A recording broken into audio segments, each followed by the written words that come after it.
നിങ്ങളൊക്കെ പോവാണോ അതോ ഇവിടെ തന്നെ തുടരുകയാണോ? ഇല്ല, പോണില്ല. പോണില്ല. ഇല്ല,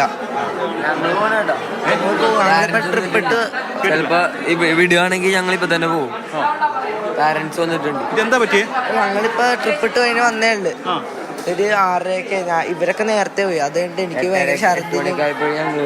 നിങ്ങൾക്ക് രണ്ടുപേർക്കാണ് നിങ്ങൾ രണ്ടുപേരും ഹോസ്പിറ്റലിൽ കൊണ്ടുപോയില്ലേ? കുറെ പിള്ളേരുണ്ട്, വേറെ നിറച്ച് പിള്ളേർ വന്നോണ്ടേ ഇരിക്കുവായിരുന്നു.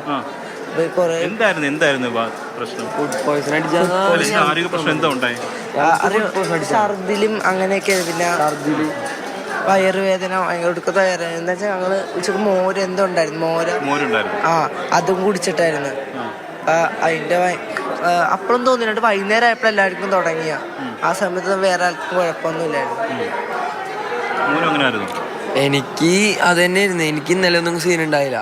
എന്റെ കുറച്ച് കൂട്ടുകാർക്കൊക്കെ നല്ലവർക്ക് ഇന്നലെ എൻ്റെ ഒരു നല്ല കൂട്ടുകാരൻ നിഖിലിന് പറഞ്ഞൊരുത്തന് നല്ല അലമ്പായിരുന്നു. നല്ല പണി കിട്ടിയവന്. ഛർദിൽ എന്ന് പറഞ്ഞാൽ ഭയങ്കര ഛർദിലായിരുന്നു. ഇന്ന് ഭയങ്കര ഛർദിലായിരുന്നു. എന്നിട്ട് രാവിലെയൊക്കെ കുറെ ഗുളിക കഴിച്ചവൻ.